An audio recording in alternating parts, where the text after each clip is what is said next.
કેમ્પસમાં ખાલી દારૂની બોટલ્સ મળી આવી। કન્વેન્શન હોલની બાજુમાં દારૂની ખાલી બોટલ પડી હતી। યુનિવર્સિટીમાંથી દારૂની ખાલી બોટલ મળતા અનેક સવાલો ઉઠી રહ્યા છે।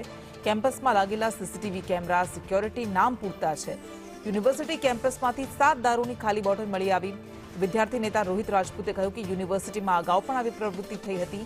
સિક્યોરિટી મેનેજર કહી રહ્યા છે કે પોલીસ દ્વારા પણ પાર્ટી કરવામાં આવે છે। દારૂની ખાલી બોટલો મળવી ક્યાંક ને ક્યાંક શિક્ષણ જગત માટે શરમજનક છે। એક બાજુ સરકાર દારૂબંધીની મોટી મોટી જાહેરાતો કરે, આ બધી જાહેરાતો પોકળ સાબિત થાય, કારણ કે આ ખૂબ જ શરમજનક કહેવાય કે ભાઈ સૌરાષ્ટ્ર યુનિવર્સિટીનું 300 એકરનું કેમ્પસ, એમાં 1 કરોડ જેટલો તમે સિક્યુરિટી પાછળના ટેન્ડર બહાર પાડો છો, જે તે સિક્યુરિટી એજન્સીને તમે કામ સોંપો છો।